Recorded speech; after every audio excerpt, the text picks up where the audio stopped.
Last week I promised that I wouldn't talk about Lance Stroll, Max Verstappen or flexi wings at all after the Spanish Grand Prix, and this week, well, I think the moratorium on those things is over. Kia ora, my name's Kimmy, and these are my 3 burning questions ahead of the 2025 Canadian Grand Prix. And no, I'm not going to talk about flexi wings, but I am going to talk a little bit about Max Verstappen and Lance Stroll. Also, I would like to apologise if I seem a little bit flat today. That's mostly because it's effing freezing in my house, and it took me a lot of effort to even sit in this chair, and I certainly have not pre-prepared anything today because it's so cold, my fingies didn't want to work. Deeply unpleasant doing the typey thing.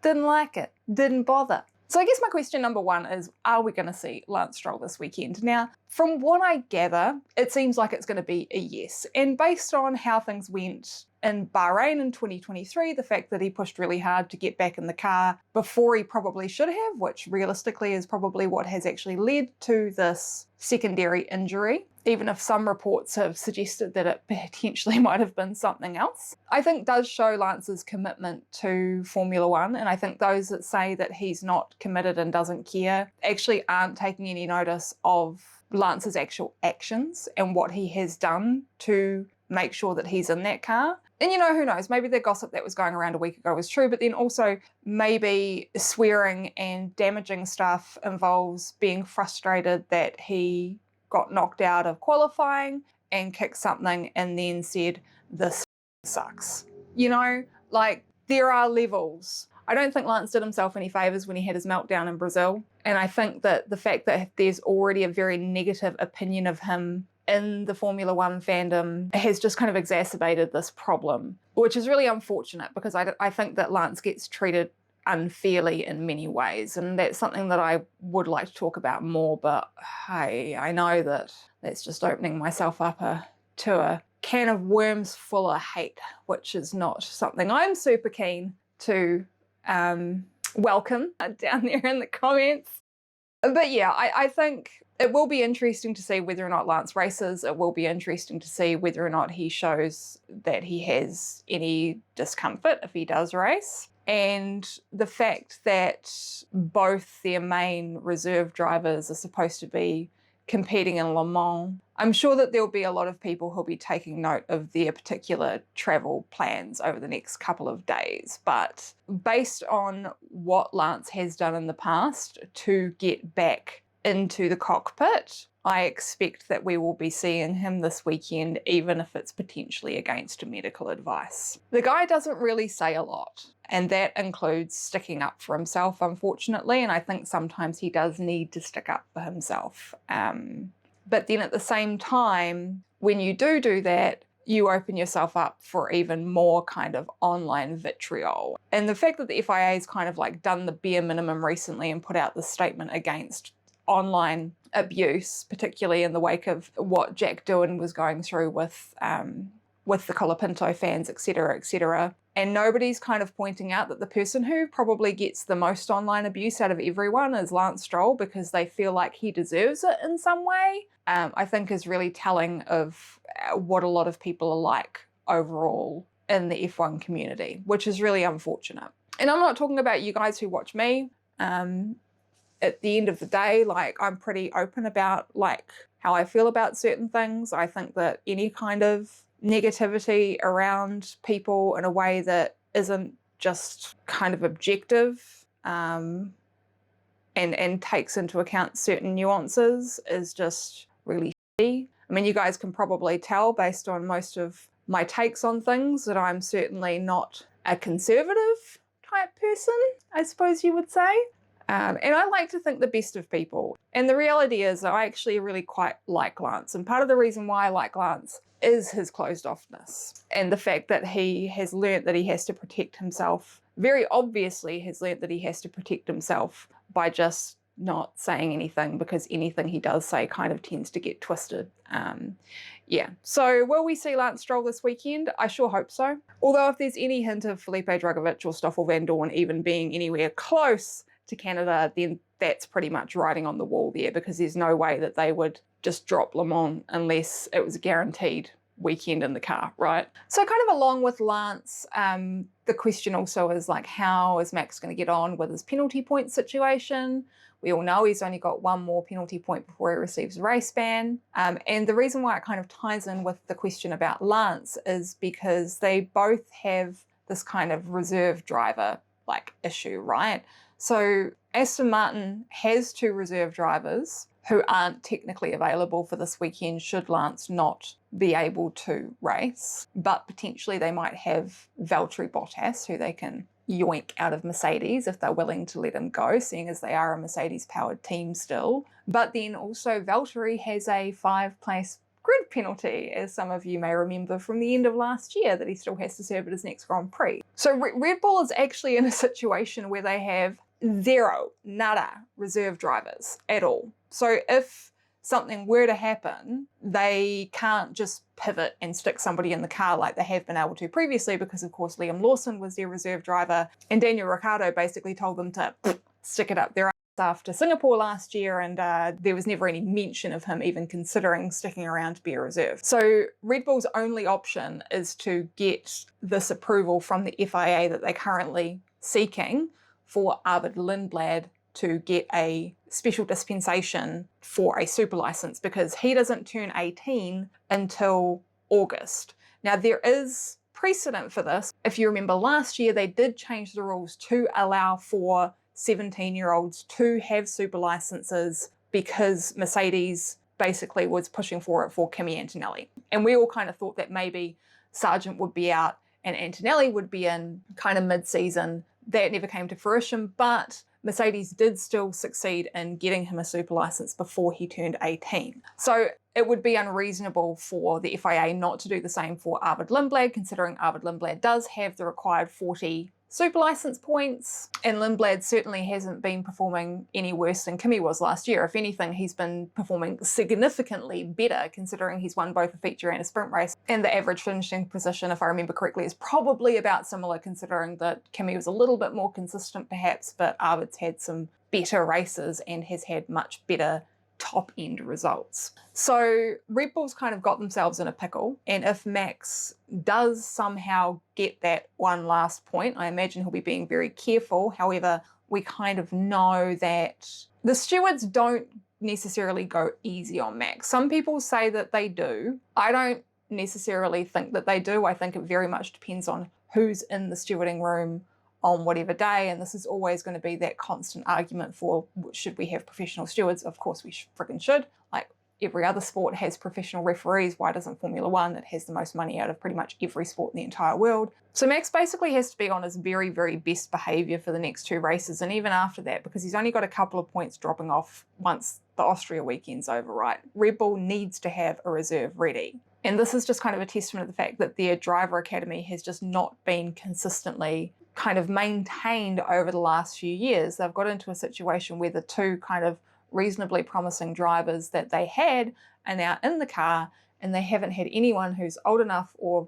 ready enough or has enough super license points to be a reserve driver. And what they did to Daniel last year, I think is really kind of shot themselves in the foot, because he could very well have been a reserve for them if things had ended on a much more positive note, but they didn't. You know, they used him for the purposes that they wanted him for and then just kind of threw him in the bin, which I think was a very short-sighted thing for Red Bull to do. So I suppose the more apt question number 1 is actually what's going on with these guys' reserve driver situations, because Valtteri at this point seems to be multiple teams' reserve driver.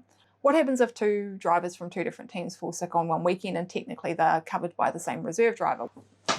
Sorry about that, had to put new batteries in my Rainbow, seeing as it's Pride Month, you know. And as a queer woman, I think it's kind of important that I'm representing. The second question that I've got is, will we see a bit of a bounce back from Williams? Now, Barcelona, certainly not their track. They knew it wasn't going to be their track. They were pretty open about that. I don't think that just like a lot of the other things that were going on last weekend, the flexi wings really didn't have that much effect. They just had a bad weekend on a track they knew they weren't going to do well at. However, Canada, with its kind of long straights and chicanes that break everything up, it has a lot more in common with circuits like Imola in Australia. So I do kind of expect that we will see a return to the points for Williams. However, unlike previous years, that car's not as much of an eel as it has been in past years. It doesn't just like slip through your fingers. I don't think it's going to be as strong on the straights as it was a couple of years ago when Alex managed to hold like all those people behind for seventh, all the memes. However, because it's a lot quicker on the corners now, this potentially could be a really big opportunity for us to see a car on the podium that we haven't seen up there for a really long time. Williams bias over here in the corner, but I do really hope that we'll see potentially a top 4 finish from one of those 2 cars. That would be very, very cool.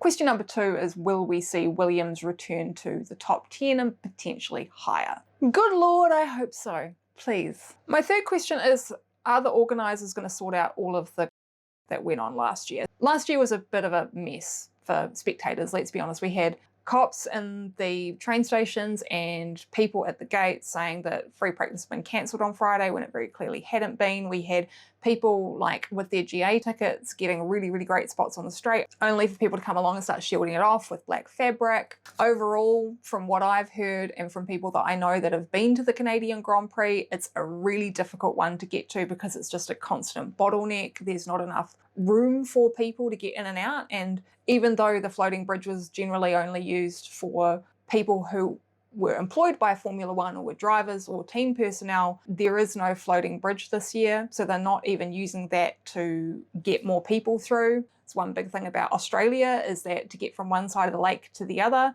there's 3 floating bridges that everyone can use, and like you get on them and there's hundreds of people on them and you think they're going to sink, but they don't. They're very, very useful to get from point A to point B, and like Canada hasn't got anything like that and doesn't appear to be doing anything like that this year. Even government officials last year were calling what happened an embarrassment. So hopefully they've learned from the mistakes that were made last year. They have got a more centralised form of communication from what I gather. Apparently there is also an app as well. I don't know if the app existed prior to this year, but I can tell you that having an app for the Singapore Grand Prix was absolutely fantastic. It was just one centralised hub. There was an interactive map in there. Normally I'm not a fan of having an app for one purpose, but I think in these situations we're getting notifications about events that you want to attend, whether or not there's been cancellations, that kind of thing. It totally makes sense for specific events. There's a lot of things that I'll go, that only needs to be a website. I think what F1 needs is it needs one centralized kind of Grand Prix app. So not the F1 app, not the F1 TV app, but an app specifically for all Grands Prix. And then all of the individual organisers just have to work within that app, within that software. So if you go to multiple Grand Prix, you don't have to have an app for this place. You don't have to have a physical map for this place. You don't have to have the website saved for this place. Like your tickets are all stored in the same place. So the way that it works for a lot of them is that not only can you have your tickets saved there, they have the maps, but also you can click on it and go, I want to go to this event, I want to go to this event, I want to go to this event, and the app will send you a notification before those events are on to remind you, hey look, this thing's on in half an hour, you need to go there now. It's a very functional way to do things, and I'm not normally a fan of individual apps for individual purposes, but I think for events like this, it makes sense. It's easy for you to have it for the weekend while you're there, and then you can just uninstall it. So I think that the Canadian Grand Prix having an app now where all of this information is managed and centralised is really good.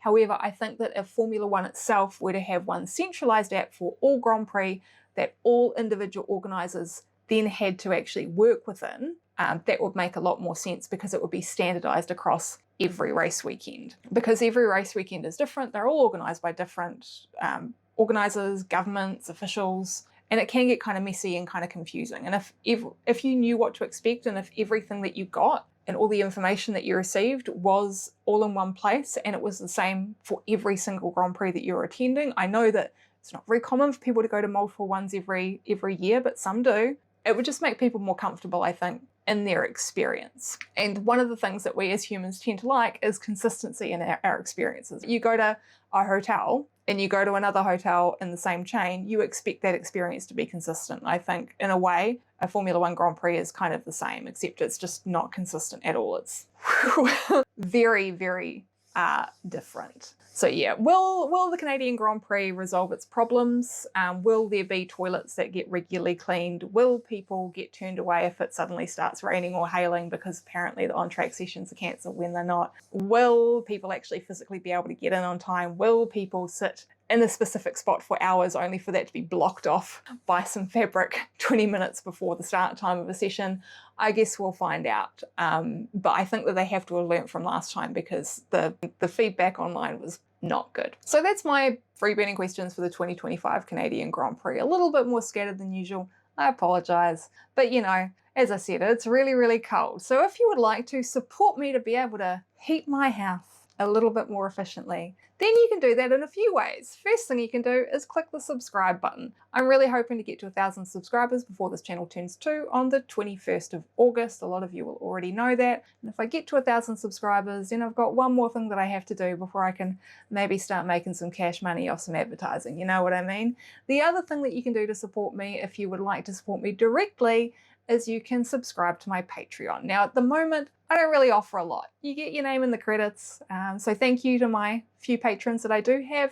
You guys are so greatly appreciated. You have no idea. But yeah, if you would like to support me through Patreon, the link is down in the description. It's here on the screen. It's really simple, just patreon.com/kimmycaulton. I will probably at some point start to do a little bit more on there. Probably when I do a Q&A, I will be asking the question on there once a few more people have subscribed. However, at the moment, the audience is a little bit too small for me to promise that. So the more people that subscribe, the more likely it is that those kind of things like Q&As will become exclusive to Patreon. My goal for this channel, if I ever do actually manage to make it a bit of my income, is to never be sponsored by anybody. Words, mouth. So what do you think? Do you think that Max is an absolute shoo-in for a race ban this year? Do you think that I'm crazy for saying that Lance Stroll gets way too much unnecessary hate? I'm sure there's a lot of you out there who do think that. And you know what? If you want to say something about it, just don't be a in the comments, like, right? Don't be like feeding into this really, really noxious, vile, horrific kind of vitriol that gets thrown at this guy pretty much every weekend. It's not cool. And are you just hoping for the rain to come down and for us to get a repeat of 2011, aka one of the greatest races in Formula One history? Let me know down in the comments, and thank you so much for watching to the end. I am actually kind of reaching the point where I want Max to either retire or to leave Red Bull, even though I don't think he will next year, just because I want to see what Red Bull will do about it.